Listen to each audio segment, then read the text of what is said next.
Well, we all knew it was going to happen eventually, but Saber said, yeah, Melta Rifle overhealing your red HP is not intended, and we're fixing it. Sort of like, yeah, you all had your fun, time to go home vibes. So a lot of players are going to have to rethink the way they approach engagements in this game now that you no longer have a button that just sort of forgives you for putting yourself in a bad situation.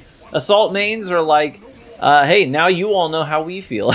So I have a prediction, though, for a class that's going to rapidly find itself sort of catapulting to the top and gaining some serious popularity. It's going to be the Vanguard class, and I'll tell you why. So watch the health bar here. Over time, during this engagement, you can see it gradually going up and up and up and up instead of just going down, down, down, down, down without any stims being used. And you can clearly see it's not contested health that's being gained back. We are overhealing and climbing back up to 100%.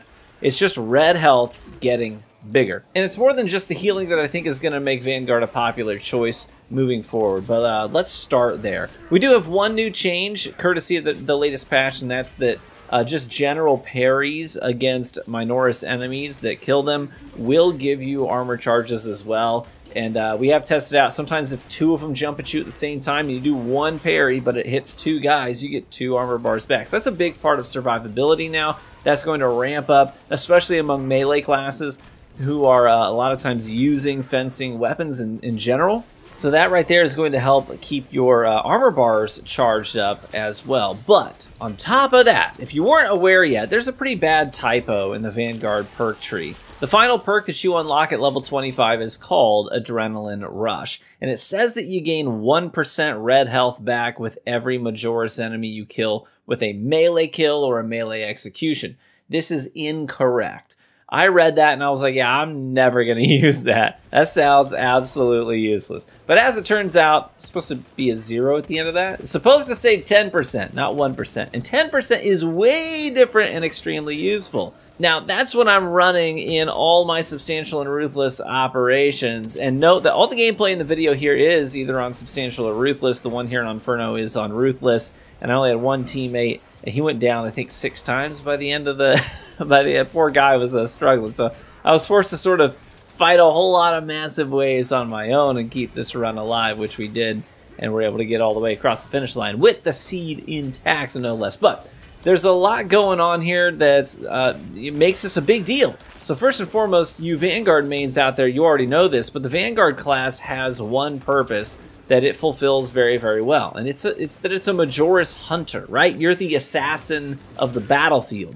The Vanguard kit allows you to do extra damage to Majoris enemies, while also letting you zip around the battlefield and target the big guys, interrupt their calls for assistance, and chase them down. This means you're going to be executing a lot of majors. A lot.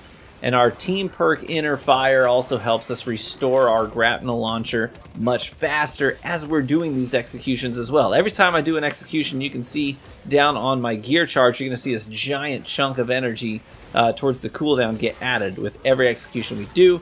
So we have lots of grapnel charges to use. And here's the thing about the Vanguard class. Not only is it a hyper-mobile Majoris killing machine, but it also has access to a couple of banger weapon choices. Obviously, there's the Melta Rifle, right? Which absolutely dumpsters on waves of ads. Can't go wrong there. The overhealing nerf isn't a big deal because we're healing ourselves anyways when we're killing Majoris enemies. But we still have the Melta there just to shred ads and do S-tier crowd control on top of our major slang.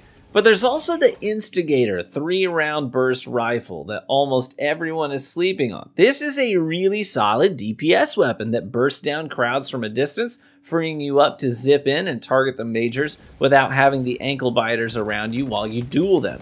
It also makes you not useless against Terminus enemies the way that the Melta does. If you've got the Melta and a Neurothrope spawns, you're basically just another body because your pistol damage output isn't going to be great. And it's not like you can get up there and rely on parries or anything for gun strikes against it, or you can't even like get perfect dodge strikes on these things. They're just a pain in the butt if you don't have a decent primary weapon to help your team burst them down. And the Instigator Rifle does that actually pretty well. And once you level up the Instigator Rifle as well, you're going to obviously, a lot of the bolt rifles have this option in their perk trees, but you have the perk that makes it so that you over-penetrate targets. That's going to help you shoot through the big chunks of Minoris enemies much more effectively as well. I'm really happy I have this up to Relic tier. I might do a full video showcasing this and some other slept-on primary weapons in the game. But I'm really enjoying using this thing right now, and you can see in the background gameplay, especially here in Inferno, it's really helping me deal with all of the waves that are coming my way. So at the end of the day, the Vanguard class is a badass Spider-Man assassin class that also has the ability to pump out insane ranged damage and mop up adds in big numbers and flex big stats at the end game summary page. And the icing on the cake is that you can go into a fight with little health and come out with full health, having used no stems, right? Slaying is healing with the Vanguard in a way that it isn't on other classes. This is going to make it a hot choice among aggressive gamers and people who generally like to see themselves at the top of the leaderboards. The pace and the aggressive nature of the combat loop will be highly attractive to those players, and while it's not full health with one trigger pull, it's still a steady and consistent way to get red health moving in the right direction.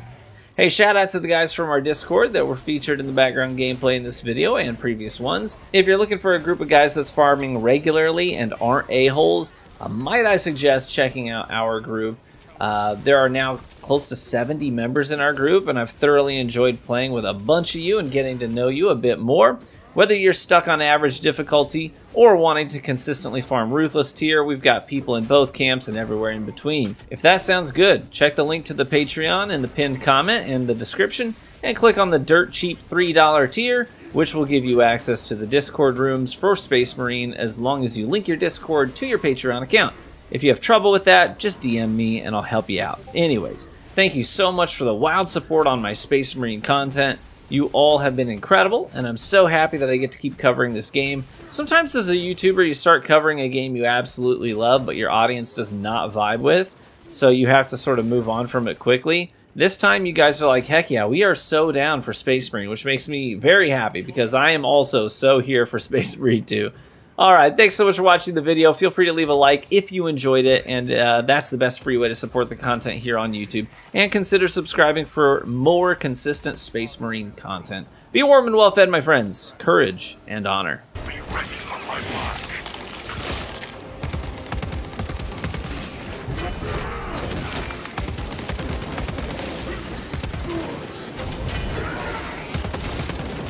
Smoking out magazine. Reloading.